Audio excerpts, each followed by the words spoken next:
Hello everyone, this is Onur. Today I will quickly demonstrate you my Morse code application on Arduino. Here you see my Arduino and the LED connected to it in pin number 13 and the serial connection between my Arduino and my MacBook. Now let's try running the code. Typing letter S. Enter. Looks right, 3 dots. Now typing letter O.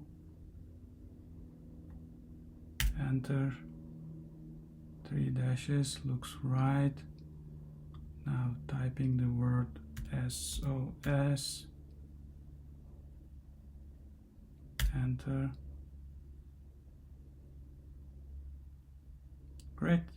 Everything seems working. Thank you all.